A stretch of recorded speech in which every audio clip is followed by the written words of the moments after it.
Hi everyone, Bernard here. I hope you're all staying safe and well, and welcome to the Citizen channel as we do a big match, and it is a big match. It's our Carabao Cup, isn't it? The Carabao Cup, it's ours. It's nobody else's. It's ours. Gonna make it four on the trot, aren't we? Fingers crossed. We've got a little problem with a team called Tottenham to sort out first. Manchester City versus Tottenham at Wembley, 4:30 p.m. kickoff UK time on the, of course, Sunday, the 25th of April 2021. We're going to have a look at that today. It's on Sky Sports main event and Sky Sports football, and hopefully, as long as I get a negative test before I go, I'll be down there as well. So we'll no doubt hear more about that in due course, and certainly when we look at the review of the game, which obviously will come, and I can tell you some personal thoughts from being there. Hopefully, as I said, fingers crossed that last little lateral flow test or whatever it's called. I lost count of all these tests I've been doing the last few days. So we're going to have a look at our usual features today. A look at our opponents. My starting 11, an interesting one to say the least, because I've tried to think what Pep's going to do, and we'll go from there. Well, you'll see that in a bit anyway. And of course, the odds on the game with our Just for Fun bets, and please, all our normal features today on this match preview. If you're new to this channel, please push that subscribe button. If you enjoy what you see, please push that notification button so you get to know when these things are coming out. I try and inform and occasionally entertain if I can, if there's enough to be entertained about. So please, if you can do that, that'll be fantastic. You will see lots of City stuff if you look through the playlists, and also you'll see stuff on my film and TV channel as well. So if you ever want a break from football and you like film and TV, I do reviews and information vlogs, etc. on there, and again, try and inform and where possible entertain about certain films and dramas, etc., etc. So please check that out if you can. And of course, I do have a live show now as well, a live show on a Monday night, and there will be ad hoc ones throughout from now till the end of the season. So please, every Monday at 5 p.m. UK time, just a live Citizen channel show where we'll talk about everything City. And obviously this coming Monday, we'll obviously be looking back at the Wembley final, of course, amongst other things. I'm looking forward to stuff. We've got a big game against some French team. I forget the name now. Coming up next week, haven't we? So please join me live so we can have a chat and have a bit of fun as well. It's all about having a bit of a laugh as well. And please, if you've got any followers or friends on Facebook and Twitter, if you've just started out or you want some extra ones, just follow and friend me. Follow the links on there. Friend me. And I do check every 2-3 days and follow and friend everyone back on there. All comments are very welcome. Of course, you know, time to comment. If you enjoy it, please just give us a little thumbs up. It's nice to get views, but it's nice to get thumbs up. Right, here we go. Yeah, so we're going to have a brief look at the history between ourselves and Tottenham in the League Cup, but please check out my History Boys vlog, which I've done a bit more detail. This is just like a summary, really, of what I've done, but obviously, if you want a little bit more detail, a bit more oomph to the thing, please check out my History Boys vlog on the City Spurs League Cup ties. As I said, here we go. Yeah, overall, we've got a pretty good split with Tottenham. Overall, in all competitions, we're about 50-50. We've just won as many as each other with drawn games in the middle. So, but in the cups, we are a little bit down. We've certainly lost one more FA Cup tie than we've won against Tottenham, so that's not good. But obviously in the League Cup, we fared even worse. We've only met 3 times in history. And we've actually lost all 3, so we've got to break a trend this Sunday at Wembley. We've actually got to stop that rot. So we've got to make it 1 out of 4, haven't we? So let's hope so. I mean, our last meeting was the 18th of 12th, 2007 at the Etihad, the 5th round, which is obviously the quarter-finals. Not a bad crowd, 38,564 with just under 2,800 Spurs fans. It was Sven-Goran Eriksson's City at the time, of course. Hart, Luca, Richards, Dunn, Garrido, Vassell, Johnson, Haman, Petrov, Elano and Bianchi were the guys who started for us. Sadly, it was a 2-0 defeat against Spurs, who literally were with 10 men for 2/3 of the game, but yeah, against City, we failed miserably and fell just a couple of games short of a trip to Wembley again at that time, which we seemed to do a lot, didn't we, at that time? Previous to this, in the League Cup, it was a 4th round game, so the game before the quarter-finals on the 3rd of December 2003. That was at White Hart Lane this time. 2,300 Blues made the trip down there midweek. A crowd of 31,727. And of course, it was Kevin Keegan's City that day. It was Stur, Ellegard, Sumay, Distan, Dunn, Tarnett, Wright Phillips, Barton, Rayner, Sinclair, Fowler, and Anelka. Not a bad side, that is it? But of course, a Robbie Fowler goal brought it back to 2-1 with 10 minutes left. But with City pushing for an equaliser, Spurs broke and finished us off 3-1. And the third and final meeting was the first in the League Cup at Main Road on the 28th of October 1992, as Peter Reid's City this time lost 1-0. A crowd of just 18,399 at Main Road that night. I was there on a wet, miserable night. I don't know where all you other guys were, or the other guys were in that sort of crowds, but that's a normal sort of cup crowd. We didn't exactly pack them in for the cup games. We don't now, do we, really, compared to the excuse me, capacity of the ground. And yes, the City team were booed off. So there you go. After an unimpressive game by City, we had a lot of chances, but we fluffed our lines a little bit on that one as another cup run came to an abrupt end, unfortunately. So there you go. Please, as I said, please check out my History Boys vlog for a bit more detail on these things, with some match reports and images, etc., etc. So please check that out if you get a chance. In the very near future. How did they get there? Yeah, so how did Tottenham get to the League Cup? I can't even remember how we got there, to be honest with you. That'll be a quiz question, won't it? I'll lose track of who we beat, to be honest with you. Yeah, they got a bye in the third round. Leyton Orient couldn't put a team together because of the COVID problems. So the rules stated that obviously they had to give up the tie. So literally Spurs didn't even have to play against Leyton Orient to get through that one. In the next round, they drew with Chelsea, but then went on to win 5-4 on penalties. In the quarterfinals, of course, it was an easy win at, a cold night at Stoke. It was Stoke 1, Spurs 3. And of course, the semi-final, they got probably the easier of the semi-final draws, didn't they, with a 2-0 win over Brentford.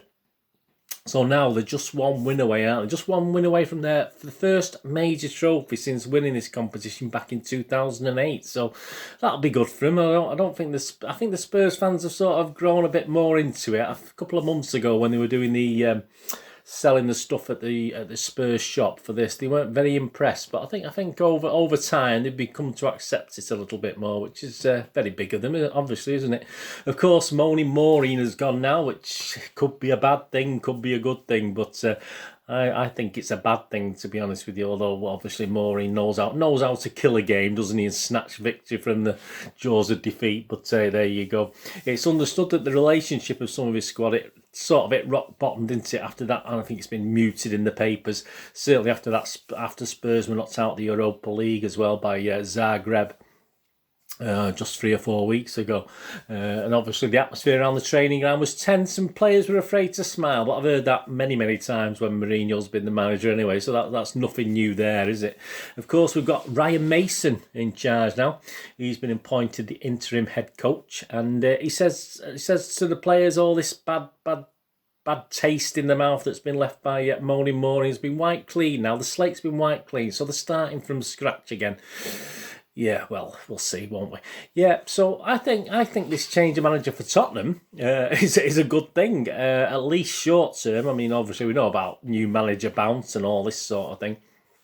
And they did okay. They did okay in the first game in charge. Of course, a 2-1 win against Southampton, although it took a late penalty to beat Southampton in a game that really could have gone either way, to be honest with you. But Southampton, not a bad team, are they? Let's be honest about it. There's no disrespect to Southampton. They are not a bad team.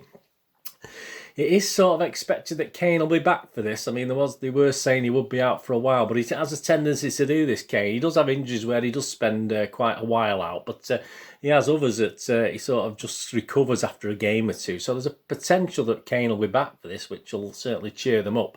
And they've got, of course, the enigmatic Bale, haven't they? Who I think when we played them, he came on a sub, didn't he? And he nearly scored a cracking goal against us. I sort of remember that, but he did score a fantastic goal against Southampton. So when you've got Bale in your team, all right, it's not perhaps as what he was 3 or 4 seasons ago, but yeah, he can certainly worry us. You got Ndombele, haven't you? You've got Pierre-Emile Hojbjerg or Holberg, however you pronounce that. They've been excellent this season, and of course, if Kane does play, obviously his relationship and the way he plays with Son is absolutely sort of not psychic. It's not Toshak and Keegan, but yeah, they do sort of complement each other nicely. So It is going to be a problem. Injury-wise, I think the only two definites out for this are guys Doherty and Davies, who still have injuries that have been going on for a while. But yeah, it's going to be quite an interesting Spurs team, as I say, especially with this new manager now. And as far as Pep's concerned, he's going to have to. He probably knew Moaning a little bit better, didn't he? But now he's got to lock horns with a guy that he knows very, very little about. And I suppose obviously he would have been watching that Southampton game with interest to see what tactics he plays. But yeah, it could be a good thing, but I'm more likely to think that this could be a bad thing with this Mason guy. I think he might have not tricks, but obviously be hard to read what exactly he's going to do. I mean, more on City now. My thoughts. I mean, obviously Zach Steffen's got the nod. We know that Zach Steffen's going to play. There's a rumour that Sergio Aguero's fit enough to play now. I mean, I have actually put him in my predicted 11 if he is fit enough to play. I think. Obviously, if you're looking at, obviously we're going to be talking PSG. We can't help it, can we? If you're going to be looking towards a PSG game, I mean, there's no way Aguero's going to play in that. But so if he is fit, then I can see no reason why he shouldn't play in this cup final. I think he did score last year, didn't he? But then again, he's been playing a few games, hasn't he? But there you go. Of course, KDB is another one. Bit like Harry Kane, he's been resurrected, hasn't he? So there's a hint that he might be okay. But again, would you risk him? I think he might stick him on the bench for this one. I don't think he'd risk doing that. And obviously, he'll save him for PSG next week. So it is one of those games as far as City concerned, which could cause problems for Mason as well if you think about it, because they don't quite know which way Pep's going to jump with this one. If we win this competition, of course, it will be our fourth consecutive win on the run, and we'll draw level with Liverpool for wins of this cup. So that's not bad, is it? I'll take that. And as I said, Pep, if we look at this game, I mean, of course he wants to win it. I mean, I think Pep wants to win this. There's no doubt he wants this trophy in the cabinet. We all want this trophy in the cabinet. But you can't tell me he's not going to be looking at the PSG game round the corner. For me, there's 9 games left in the season if we win them all, or obviously if you take the 5 league games.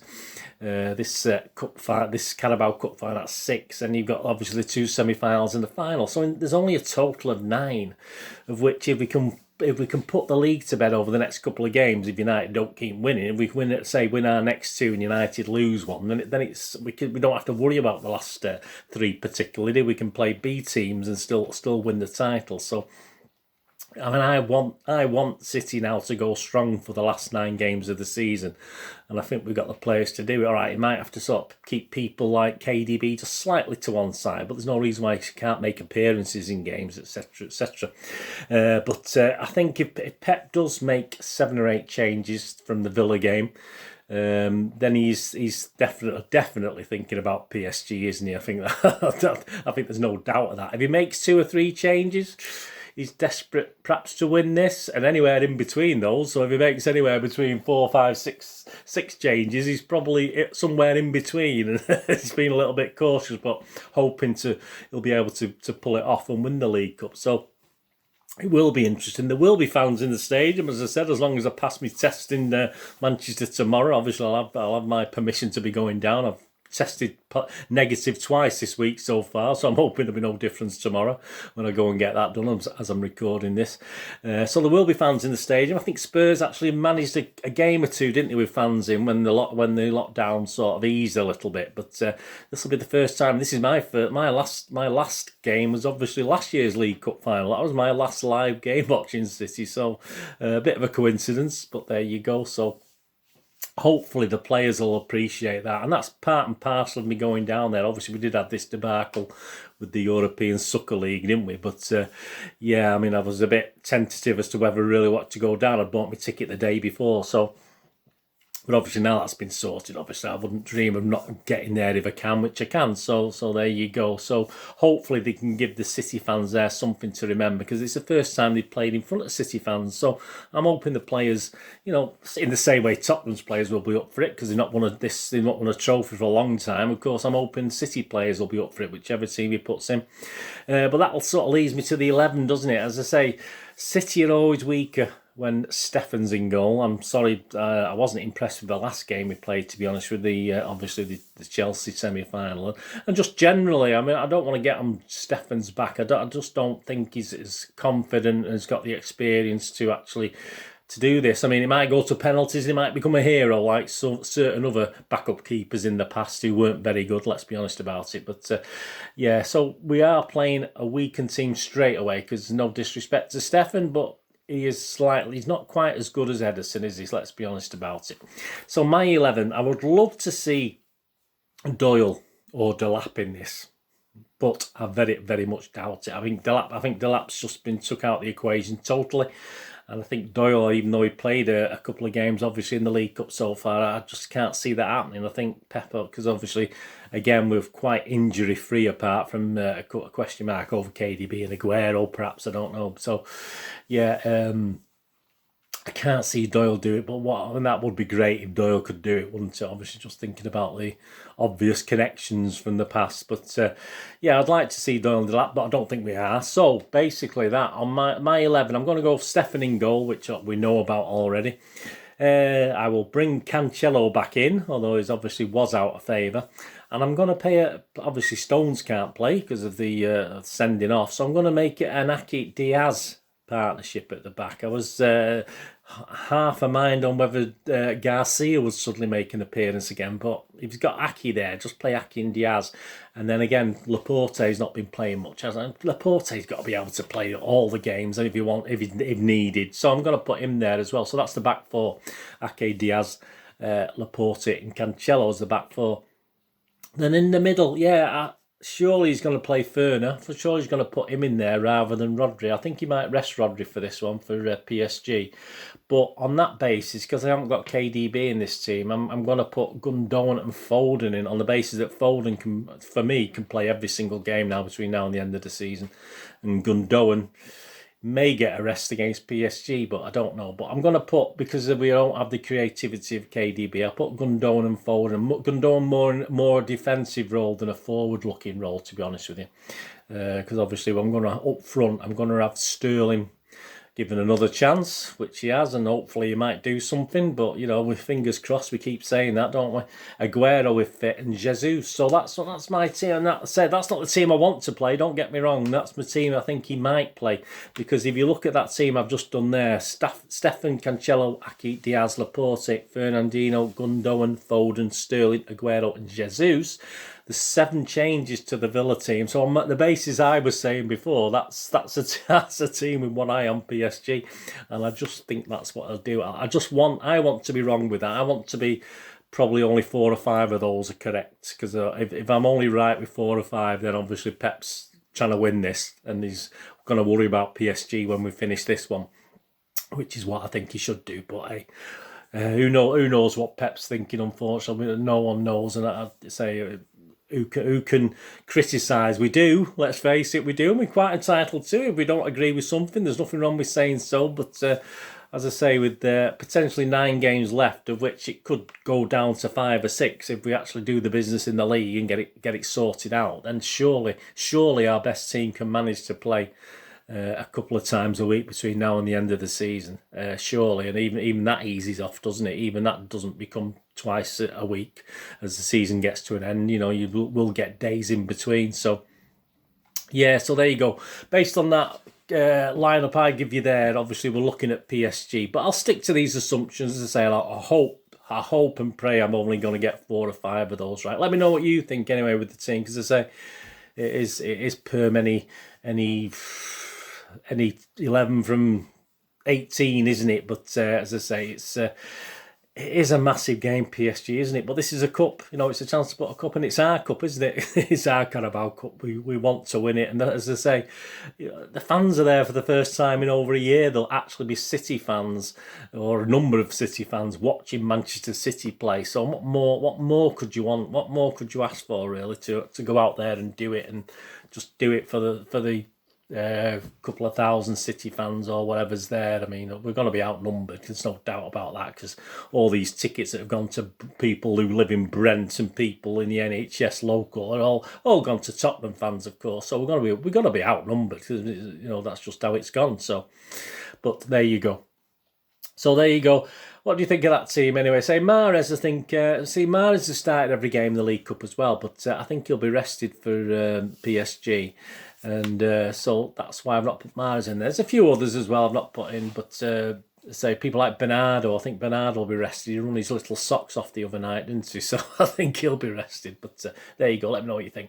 Right, the match officials for this one. Well, yeah, we've got referee. We've got Paul Turney as referee. His Lionels are Lee Betts and Konstantin Atzakdakis. Fourth official is Peter Bonks. Yeah, he can't do too much damage there, can he? No, not particularly. On VAR, we've got Andre Mariner. And assistant VAR, we've got Eamon Holmes' brother, Adrian. I don't know if he is his brother, I'm just saying that. Score prediction, there we go. So I'm going to go 2-1. 2-1 for City. And the odds, here we go. So let's see what the odds are on that. Please, I don't condone gambling, and when the fun stop and be very gamble aware. This is just for a bit of fun, as I say. I only gamble with my heart on this for a bit of a laugh. I always say I very rarely would bet against City. Occasionally I've done, but it's more with my heart. So don't take any notice. I'm not betting with my head on this lot. I'm not betting to win money. I'm just betting for a bit of interest. Last game, yeah, even though obviously it didn't quite go to plan because I had the half-time, full-time, I actually had a small profit last time with 2.7 point profit on the Villa game. So that was all well and good. And just had a quick look at the Telegraph. Yeah, they're betting expert. They come up with a couple of picks actually. One of them I've chose as well, but they had City to win and both teams to score at 13-5 with Bet365. Please check the prices. These are obviously based a day or two ago, so the prices might have changed yet. But that was quite a good bet because I do think both teams will score, and they've got Harry Kane to score at any time 8-5 with Bet365. So that didn't sound too bad either, because if he is playing, there's a good chance he may score. And and this is the bet I've sort of picked on later when I go through them. Over 3.5 cards. Tierney likes to throw a card, and I think this over 3.5, so four cards shown in the game, is 8-11 with Bet365. So again, I think that's a really good price. Right, on to my little thoughts on it. The match odds, 8-15 for a City win, 39-10 for a draw, and 11-2 for a Spurs win. That's in 90 minutes. To win the game, so extra time, penalties, etc. City are 5-18 on, 16-5 the draw. So, 16-5, can't draw, can you? 16-5, come on, take penalties all night, I suppose. 16-5 for Spurs to win, and 5-18 for City to win. Both teams score, yeah. No is 9-10. And yes is evens. I mean, I'm going with evens. I think I'm quite happy with that. I'll have 2 points on that, please. Yeah, 2 points on evens for both teams to score on there. The correct score, a 2-1, which I've said for City, is 15-2. So I'm going to have half a point on that. A 3-1 for City. I'll go that. Rather than do a 1-0 or something like that, I'll go for 3-1. It's 12-1. And I'll have half a point on that. If you fancy the 1-0, it's 11-2. Half time, full time, City at half time, City at full time, 6-4. That's not too bad actually. A draw at half time, City full time is 10-3. Anytime goal scorers, yeah, Gundogan's 13-5, so that's not too bad. Bernardo, if he does play, I don't think he will, but if he does, he's 11-2 anytime goal scorer. I've just looked at a couple of the Spurs players as well. Son is 11-4 anytime goal scorer, and Bale is 9-2, so that's not a bad price. As I say, I'm not betting on it because it's not my team, but that was interesting. Corners, over 9.5. Yeah, it's debatable. It's 10-11, and under 9.5 is 4-5. I may go with under. See, say with Tottenham, you just don't know how they're going to play, do you? So I would probably go for under 9.5. But both okay prices if you fancy one or the other. Under and over goals, of course. If there's over 2.5 goals in the game, so it's 3 goals, 2-1, 3-0, 3, whatever machination, that's 4-5 on. So again, another good price. But my last bet, yeah, and as I said, it goes back to what the punter said earlier on, the betting site earlier on. Total cards over 3.5. Yeah, I'm quite happy with that. I think there'll be at least 4 cards shown, and that's 8-11. So I'm going to go 2 points on that as well, as I said, because Mr. Turney likes a yellow card, doesn't he? He's quite good at throwing them out. So there you go. Let me know what you think anyway, and if you're having a little flutter on that, what you're going to do on this one. But it will be an interesting game. I don't.